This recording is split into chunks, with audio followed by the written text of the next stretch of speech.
Ito guys, sa mga nagsimula pa lang maghito hatchery. Itong video na to guys ay para sa inyo ito. Unang-una ko po itong vlog dito sa YouTube. Sana masubaybayan nyo po yung aking mga video dito sa YouTube. Makikita nyo yan guys, trapal hatchery lang yung gamit ko.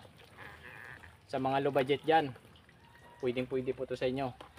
Katulad ko, low budget. At ito guys, magats tayo ngayong araw. Ngayon ay alas 9 ng umaga. Mamayang hapon ay inject tayo.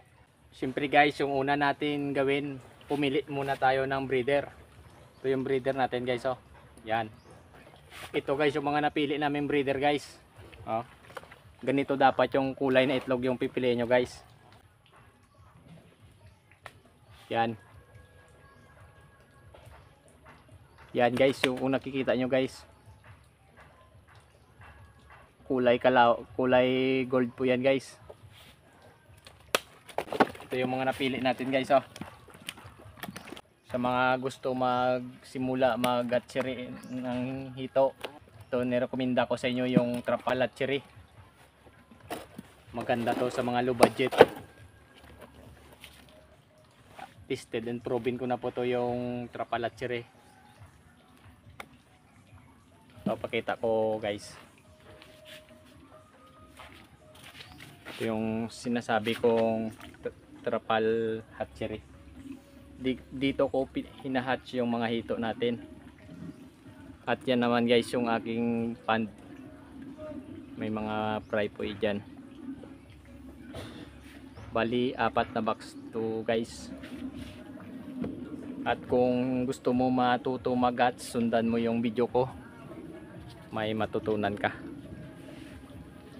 At ito na yung napili nating breeder. Mamayang alas 5 ng hapon ay mag-inject tayo. Ang oras ngayon ay nasa alas 9 pa lang. Ito guys yung mga lalaki natin, oh. Medyo maliit lang yung mga breeder nating lalaki. 10 piraso to guys. At yung i-inject natin guys ay PG nga pala. PG yung i-inject natin. Ito na po guys yung ating mga breeder.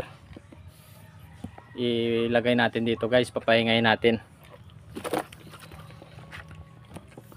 Ito guys. Yun na sa guys, oh. Yung ating ano, parang yung tiyan niya ano na, parang puputok. Ito pa guys, oh. Parang puputok yung katawan niya, oh. Sana bigyan tayo ng quality na fry. 2, 3, 4. Oh, yan na sila guys, oh. 4 piraso. Malaki yon. Ito yung mga medyo maliit. 5, 6, 7, 8,